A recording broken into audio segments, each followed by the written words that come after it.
Hello, and welcome to Voices of the Void 0.9. The main desk here has changed significantly, so I thought I'd go ahead and update my 0.9 tutorial. Most of the tutorial will be the same, but a lot has actually changed, so let's just jump right into it. As you can see, all the panels have actually moved around a bit, so instead of having to go from here over to here and then back over to here, everything is more streamlined to be kind of like a conveyor belt. So you gather signals here, download them here, listen to them here, and then process them here, and then you would listen to them again over here. Some of the footage in this tutorial is going to be from the old layout. Hopefully this change keeps players from being super confused. This is Voices of the Void's biggest update yet. Everything about the game has changed, from how you interact with objects, to the daily task system, to even how you get signals. Let's get to the point. You're either here because the new update has completely changed the game, or you're a new player who really wants to get into Voices of the Void. In any case, this video will set you up with everything you need to know to get you going. This video has timestamps for you to skip to in case you need something specific. Enjoy! And if you like this video, subscribe or follow my Twitch. We play lots of Voices of the Void there, and I'd love to reach 25k before the end of the year. I would also like to address something strange I received from numerous comments in my last tutorial vid. Many believe my voice is AI. I don't really think I need to explain why that's silly. Just look at all my other videos. It could be because of how I articulate my words during the tutorial videos, as I want everyone to be able to understand what I'm saying so that no one is left confused. So if it sounds like an artificial intelligence, I guess you should just breathe in the deadly neurotoxin. Alright, let's begin. As I'm sure you're all aware, Voices of the Void already has an in-game tutorial that's required to beat in order to actually play the game. If you're watching this video because you're stuck here, try reading the text that tells you to throw rocks at the bottles, then proceed. Like so. One more time. It's important to note that the reason why all the controls have changed has to do with item optimization as well as simplifying the controls. As you may notice, the Alt key just isn't used anymore when it comes to item interactions. So, fun fact, if you're really that impatient and you don't want to actually learn the game, you can totally just skip everything. I don't recommend doing this though. I highly recommend you actually read what Nose has to say about the console here. I guess you can just skip it. Even though the tutorial goes through a lot of stuff, we're still going to be going over everything in the game that you need to know anyways. Hello, my name is Dr. Ariral, and welcome to your new home, the Alpine Signal Observatorium, also known as ASO. This is where you'll collect signals, submit floppy disks, not these ones though, and submit tapes. More on these later. The way you gather signals has changed a bit, so we're going to be going over that. Here's your computer. This will tell you daily task information, as well as give you access to the store, your upgrades, and everything else you can possibly imagine. Keen Eye players might notice that the Modules tab is missing. We'll go over that later. On the first night you arrive, you're not going to have any tasks. So you have 24 in-game hours to do basically whatever you want, though you should familiarize yourself with the controls, as well as practice getting signals first. Before you are 4 stations. You have your coordinates panel, your downloading panel, your playing panel, and your calculations panel. I introduced them in this order because it's the same order that you'll be going to actually get your signals. I just realized that no game audio has been recording this entire time. I'm so sorry. Let's start with the coordinates panel, as this is the part that has changed the most. In ye olden days, all you have to do is hit enter on a signal, and by chance you might get the signal. The luck factor has been removed, and now you have to triangulate around a signal and ping it. So you have these 3 radars that you control with 1, 2, and 3 keys. What you have to do is call each one over into the shape of a triangle. In the original tutorial video, I mentioned that you'd press 1, 2, and 3 in order to summon one of the coordinators. What I failed to mention is that if you press Alt during the cooldown, you can actually move the other coordinators. This way, you don't have to wait for the cooldown. You can even summon one of the other coordinators by using the other coordinators. So you're kind of like juggling them, if that makes sense. This will take half of your cooldown, as pinging normally will take 100% of your cooldown. Once all of them are over, go ahead and press enter. And watch this really cool animation play out.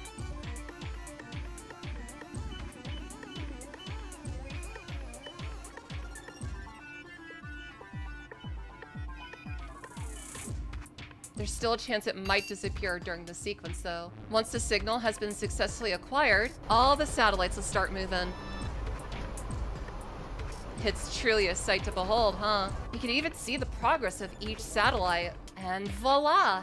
Before we get to downloading though, there's something more I have to talk about, and it's regarding your radars. Alongside your satellites and transformers, we now have radar towers. These doohickeys here are actually responsible for you being able to use your radars. If something were to happen to them, you won't be able to use your radar. In the coordinates panel, you'll just get an error. Each one comes with 4 fuses. Now, it may not seem like it, but Dunkeltaler Forest seems to get some crazy lightning storms. These fuses are what protects your radar tower. Each time a radar gets struck by lightning, the fuse will die. And if all the fuses are dead and it gets struck by lightning again, then your radar tower is going to need some repairs. And unfortunately, you won't be able to just send a robotic companion to fix it for you this time. That's right, you actually have to leave your base now, even in the endgame. So let's just say something theoretically happened to your radar tower. As you can see, whenever I press the 1 key to move my radar, on the side it says, coordinate radar communication error. Come over to this console and type in the following, SV target CR1. This will point your compass in the direction of the coordinate radar. Once you finally arrive to it, go ahead and climb the ladder. That wasn't scripted, I swear to God. Mind your step. As you can see, the fuses are all broken. You don't have to put in new fuses to repair it, but it is recommended in case there's another thunderstorm. To solve this puzzle, simply... Look, I never said I was good at these kind of puzzles, okay? See? Easy. Then you hit the lever. And now your coordinate radar is working again. And then you just close her up. This new coordinate radar mechanic also applies to your radar tower next to the base. Although, in the future, it should look different. So the radio tower itself has changed just a little bit. Now there's this whole box that you can open up, and whenever all its fuses go out and it gets struck by lightning, you just have to do a simple lights out puzzle. See? Easy. Now that detour is over, let's finally get to your signal. In order to acquire a signal, you need your detector status to be 100%, as well as your download to be 100%. Detector status will passively get towards 100%, so don't worry. Download, on the other hand, is where things get a little complicated. This panel right here is where people stop playing the game. So I'm going to explain this the best I can if the tutorial already didn't tell you. So just pay close attention, okay? We're gonna get through this. It's gonna be okay. At the top, you have your polarity. And on the bottom, you have your frequency. In order to get your download all the way to 100%, you need both your polarity and your frequency to be as close to 100 as possible. Let's go ahead and start. On the left are controls for polarity, and on the right are your controls for your frequency. Also, you can press this red button to delete the signal, but why would you want to do that right now? Go ahead and begin by flipping both of these switches on. So just pay close attention with me, okay? You see these 3 knobs? I want you to press E on the +5 polarity, and then move your scroll wheel up. As you can see, because I moved it up 5 ticks, it's now moving at a speed of 25, and it will continue moving at that speed around and around and around until I move my scroll wheel down to slow it down. See? You make it go as fast as you want. As you can see, it has made a full cycle around and it hasn't detected anything. So what you want to do is press E on the switch polarity direction. Huh, would you look at that? We actually got second try. So as you can see now, whenever it gets to that sweet spot, it starts to go green. There's even a sound indicator. So what you want to do is you want to slow it down when it gets to that point to try and get the sweet spot. But how do I stop it completely? You might be asking. Well, get this, you can put it in reverse if you keep scrolling downwards. So now you can go back. But in order to truly stop it, you need to make your speed 0. And while you might be looking at this green bar here to see how close you are to 100%, you can still look over here at your F polarity. I actually wanted to demonstrate me trying to fine tune it to 100, but it seems like I already did. Go me. Now what you want to do is do the same for frequency, but frequency is a little different. Think of it like a number line that goes from 0 to 1000, and somewhere on that line is your sweet spot. So again, I just go for the middle knob and just start scrolling, maybe to 100. If you set to 100, that means that it's going to go at a speed of 100 per second. So it would take 10 seconds to go across the entire number line. Does that make sense? Now, he did pass it, so we have to make it go negative to go backwards. Oh, this one's tricky. So between 0 and 1000, it ended up being at around 700.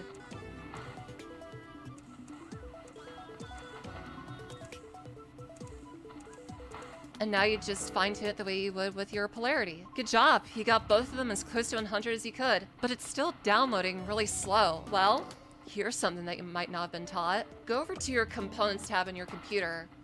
Here you'll see a power switch for all the things in your base. Calculations, downloading, coordinates, playing, and utilities. Here's what I want you to do, okay? Flip off calculations, coordinates, and playing. You don't want to flip off downloading because, you know, you're kind of using that. And you don't want to flip off utilities because, well, that just turns your whole base off. Now it's starting to download a lot faster.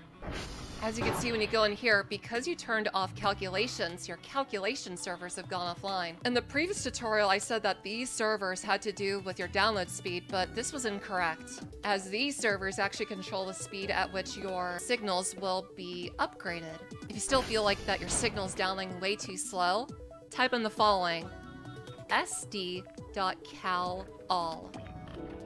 This will calibrate all your satellites and servers. If it can't ping one of the servers, it means that one of the servers are offline, and you have to go out and repair it. If you don't like the noise that this keeps making, you can actually turn these off, and it won't affect your download speed at all. Oh, we just got our first daily task.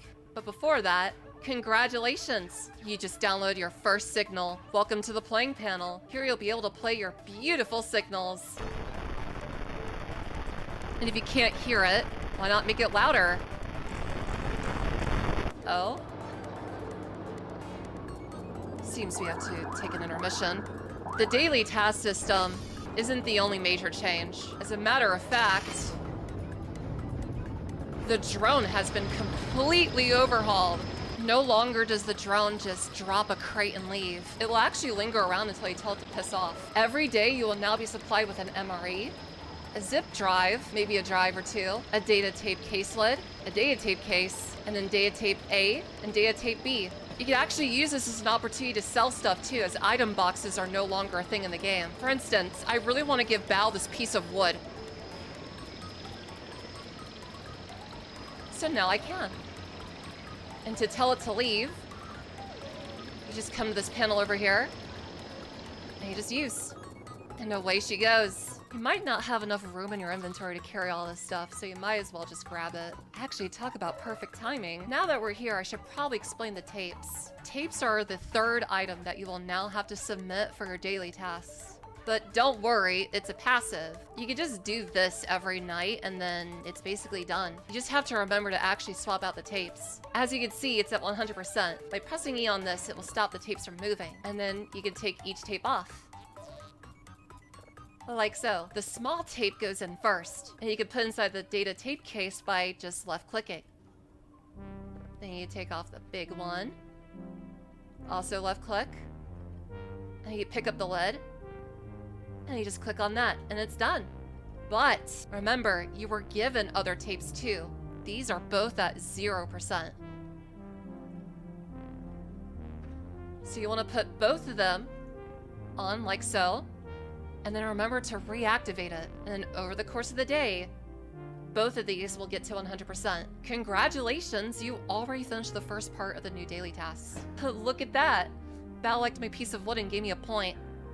I have a penny. Well, here we are, the new daily tasks. As you can see, you have to get 3 signals, collect information about the satellites, and then send log tapes, which we just did. So here's how this is going to work.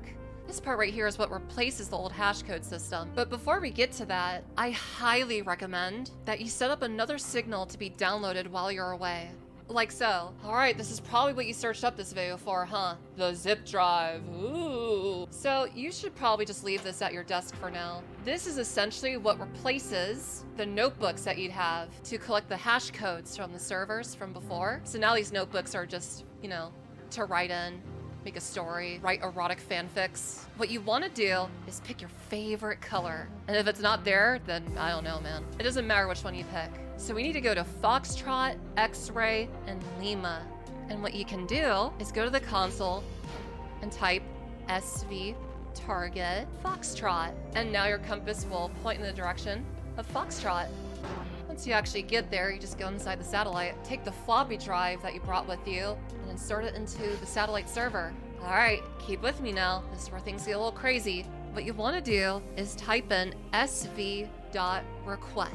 And just like actual floppy disks, there might be some unexpected errors. The hash codes that you get with the floppy disk has changed too. Check this out. So do sv request. You still get errors, but check it out. It doesn't go back down to 0. It'll just pick up where it left off. So now you don't have to wait an entire day just for the chance to get your hash codes. It's super cool. Then you just do sv eject, and voila. And you might just have to wait a little bit for it to actually work. Once it finally works, you can either do one of two things. Press C on it again to get your floppy disk and drop it, or you can type sv.eject and have the server drop your floppy disk on the floor. Now you have one of the 3 hash codes inside of your floppy disk. And while you're at the satellite, you can ping another satellite from within that one, so you don't have to go back to your base in order to target another satellite. So X-ray is in that direction. And then you just rinse and repeat. sv.request. It may seem like this takes forever, but this on average takes just about the same amount of time as it probably took for you to actually type in your hash code. Let's be real. So the last satellite we have to go to is Lima, and then you just sv request, sv eject. Congratulations! You have all your hash codes. Make sure not to drop your floppy disk and get back to the base, because you're not done. Now they have all the information on this floppy disk. Go ahead and put it inside of your computer, like so. And now you click on the Viewer tab.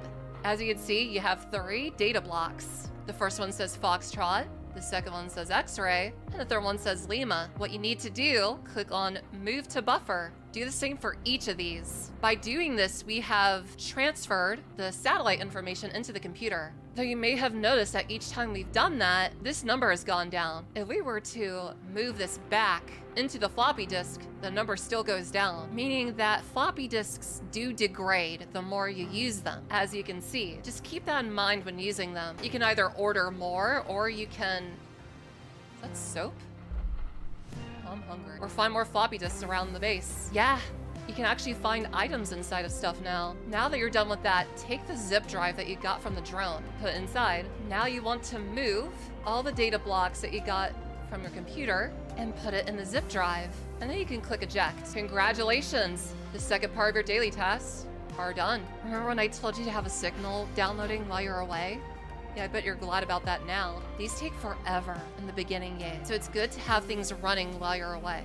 Congratulations, you now have 2 signals. But this daily task requires 3, so do what you did before and get another. You can actually move away from the panel while it's doing all that. As you can see, I kind of messed up a little.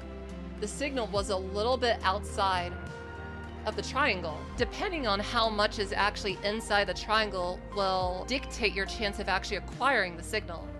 Like I said, it's more skill-based now. While we wait for that last signal to download, I might as well go over the new server stuff. This server minigame is the exact same as before, and because of each new server minigame having its own tutorial on the side here, I'm not gonna go over these in this video. You just kinda have to read this. I got unlucky with this just being the original, but there's a lot of new server minigames that I think you're gonna like. I think you'll like them. So, new base, huh? What you think of it? Personally, I love it. While we wait for this to download, here's another really cool trick. This one's actually really important, so pay close attention, okay? Sit down in your chair, and then press either A or D.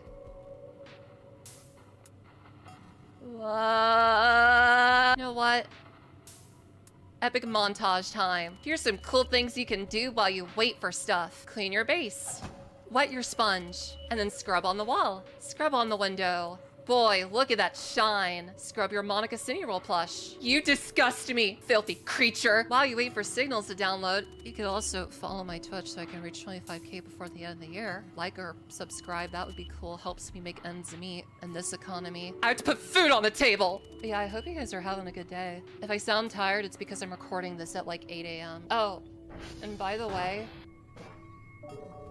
don't ever leave your fridge door open for too long. It's here.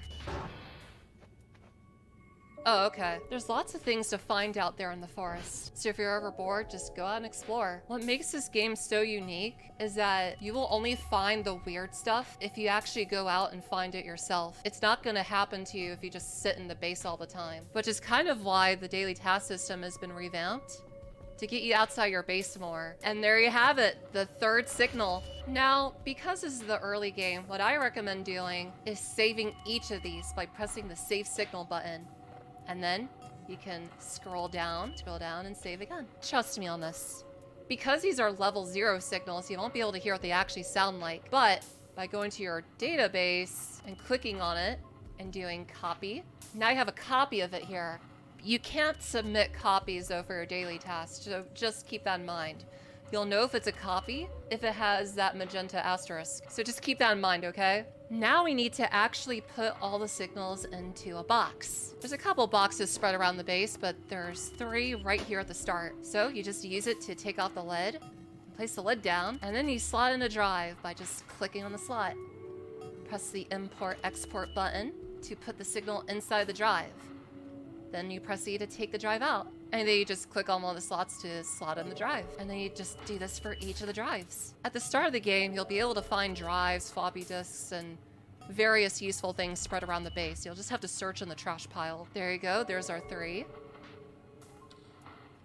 And voila, we have our 3 drives, our tapes, and our zip drive. So here's what you do next. Oh yeah, by the way, off topic. If you find that your flashlight is too small, hold down F.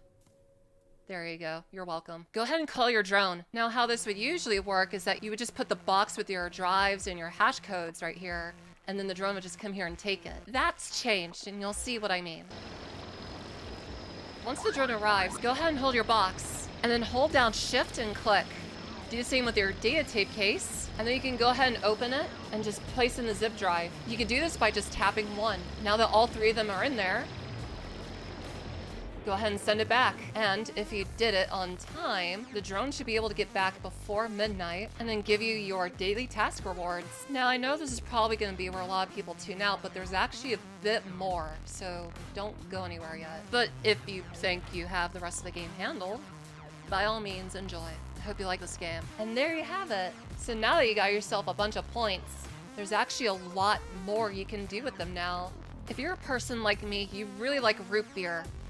But now you can't buy root beer. I hate this game! Fret not, goober. There's a new way to get soda. Here you'll find an ATM covered in shit. And what you want to do is you want to withdraw points. Get yourself some coins and stuff, or withdraw some bills for the snack machine. Probably wondering why this is even a system, but it's actually pretty smart. Voices of the Void is a game that can update a lot, and it can render your saves basically virtually unusable when it comes to new content. So if you wanted to carry over some progress like your points and stuff, you can essentially turn it into a physical object and put it in your mailbox. That way you can carry over points from your other saves. But now that you've done that, take your coin, put it inside the machine. There you go. Root beer! Remember when I said that your upgrades tab is no longer visible? Well, that's because each upgrade is now physical, as you can see here. Now, when it comes to points, I do recommend that you invest in download speed and ping cooldowns first, as well as processing level. Oh yeah, to process a signal, you just go over here, put the signal in with the drive, and then you just press the button. But these physical modules are not limited to just your equipment, but your ATV as well. Oh yeah, ATV got an upgrade. To upgrade your ATV, just take an upgrade, and you just click on it, like so. This goes for wheels as well. You can have a spare right here, because yes, you're gonna have to replace your tires. To take off a tire, if it ever becomes flat, just take a wrench and you just take it off. And then you take the spare, and slaughter on. There's new modules like the radar radial search, which are only for the radar. The radar has 4 slots for physical modules. You can put it in by just slaughtering her in. Just like that. Now let's say you wanted to put an automatic polarity detection module. Well, you need to get a wrench to unbolt it. And you just take off the panel. Oh my god. Look at that screwdriver go. Hey, just a reminder, you can press the F5 key to save. After you've unbolted the panel, you just put it in. Like so. What do you mean something went wrong? Oh, silly me. Probably should have said this before. If you want to put in a module, you gotta turn off your stuff. You gotta turn off your panels via the computer. Otherwise, that might happen. Sorry. Last thing we gotta go over is the transformers, but I'm pretty sure you already know how to do those already. But in case you don't, let's just say something horrible happened to your transformer. Or maybe you're just really neglectful. Well, what you want to do is press this button to bring out the control panel. And then you will have 3 puzzles to complete. They're all really easy, so don't worry. This is just a color matching minigame where you just want to match all the colors.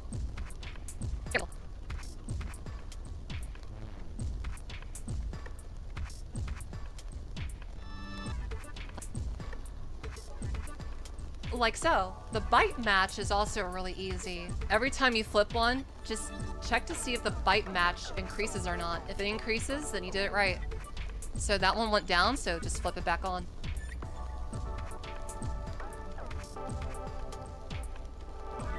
Like so. And the last one is also very easy. You just need to match the waveform. Like so. Then hit the button. And you're done. To prevent having to go through that hassle all the time, be sure you occasionally do tr.check to check your transformers. As you can see, Transformer 1 is at 11. So do SV target tr_1. Now what's strange is that just took me back to the one that we repaired. Make sure you hit this like twice. Sometimes it doesn't actually make it go to 100%. TR check. And there you go, it's at 100. That pretty much covers everything. Anything that I haven't mentioned would be spoilers for the game, and it's more fun to explore that kind of stuff on your own. But I really do hope this helps you get into the game. I love Voices of the Void to death, so much so that I'm actually in the game now. If this helped you, consider liking and subbing. It helps make ends meet for me. Trying to grow the channel a little bit, you know? I will be playing this game today at 4 p.m. CST, where I show off my own Kerfer Omega Sona kind of thing. She has the head of an iMac G3. I think it's gonna be really cool. If I never see you again, take care of yourself. I hope you learned something from this. I hope it helps you get into the game. Just remember, this game is as deep as you explore it. If you sit in your base the whole time, you're not gonna find much. But just know, there's always something out there. And I'm not just saying this to be cryptic, there is always something out there. You just have to go out and find it. Thank you so much for watching. I can't wait to hear about what you find. Or what finds you.